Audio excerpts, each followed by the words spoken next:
Hi, I'm Linda Van Hart, the Visual Arts Coordinator for Common Ground on the Hill. This is our 26th year, and we are celebrating our first year online. And for some of us, that's considerable challenge. So we're very happy to have the technical assistance of Carol and Rex Riley to bring us into your homes. Welcome. Please realize that you are welcome to join any of us for any evening events, no matter what week you're taking Common Ground, because Walt has opened all three of them up to our entire audience. And since about half of our audience are educators, they can also open it up to their students who might be interested in our topics of conversation. Each night in our digital gallery, we will be bringing you our best artists, and they will be talking to you passionately about their particular media. Tonight, you have the good fortune to speak with Rebecca Quattrone Dreyer and Catherine LaPietra on one of my favorite topics, body and architectural adornment. You say, what's that?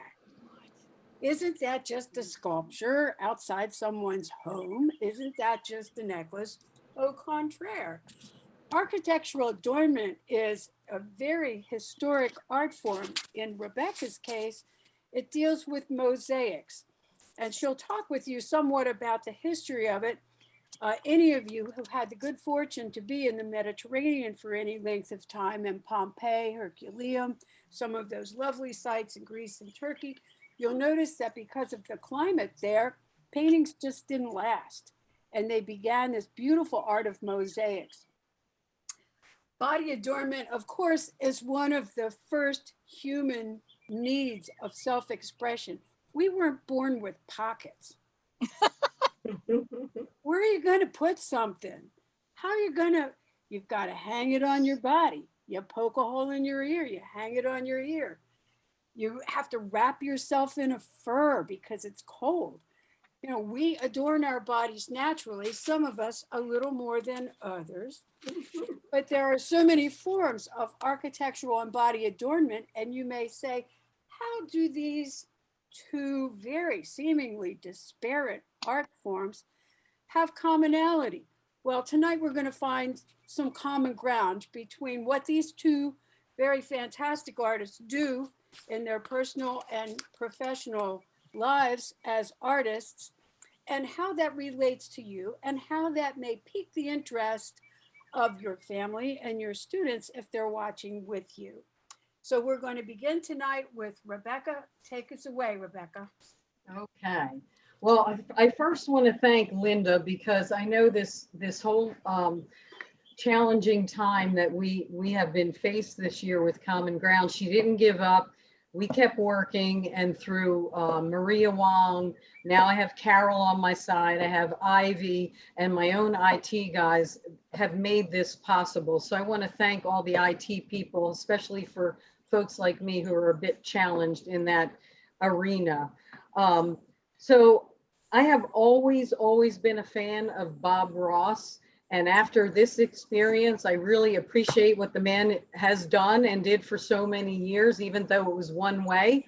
But I really appreciate trying to transfer that an artistic process over a camera. So I think I'm going to pick up on my Bob Ross episodes. And I also want to thank my students who are being just as challenged as the instructors, although a lot of my students are Carroll County teachers and they're a bit more comfortable with the Zoom process. But I am really proud of the work that they're doing, and especially when they're in a classroom where it's a very new experience and I can't be beside them or over their shoulder, they're really rocking it too. So I want to thank my students and just say that I just thank Common Ground for that whole experience with the Carroll County teachers and beyond.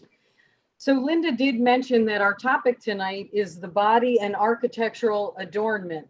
So without hesitation, I went right to one of my series that has to specifically do with the body / torso. This series began as, it was a cathartic process for me and our students, my students today. We talked about that, what the processes mean to them and how we apply it to our personal life, whether it's good, bad, happy, sad, painful. We work through things through that process. And the Prohibito series was a series that speaks to what Linda's topic is talking about. It speaks to what I talk about in my classroom with my students, how we tell stories through art, how we process issues that we have through art, and especially the mosaic process, because you have to think about that. We start with fragments, broken pieces. We can even look at them as mistakes. So, and in life, we have fragments, we have mistakes. So the mosaic process, you can work through that with a strong will and perseverance, and you can create a healed, beautiful whole. So the Prohibito series speaks exactly to what Linda is talking about. And here's piece number 1. She is the first and the original in the series. So someone gave me a discarded broken mannequin, just the torso. So of course, I took it into the studio. I made a 250-pound, 2-part plaster mold of that broken mannequin. Then I proceeded to create many versions of her with porcelain, liquid porcelain. So if you've ever done casting with a plaster mold, there's so many variables. There's the temperature of your studio, the humidity content, the curing of that mold. You know, that first pour was very different from my 5th pour because the plaster has set fully. So it's a very tricky process. But I will say that the first one, the one you're looking at now, her walls were a bit thick. It was my first shot at it. You can only have about 1/2-inch walls, and at the base, she's a little heavy. So she's cumbersome. But I was able to work with what I had. And you can see the adornment on this body, Linda, is slate from my property. And Linda knows a lot of my history. I have known her for 12 years before that, because she met me through my brother who used to teach at Common Ground. It was a very rough period in my life. And the way I was able to use the artistic process and the mosaic process was to displace what I was feeling and what I was going through and the pain that I was going through. And I was able to put it onto each one of these torsos in a different way.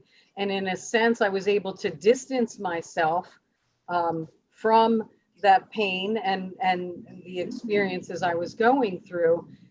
So for her, I pulled slate actually from my yard and I broke it and I used it in a way that Linda's talking about as something I would wear, maybe something like a piece of jewelry, but in essence, it was an armor that I was wearing to protect myself. So it's funny that Linda chose this topic because she fits very well in that topic.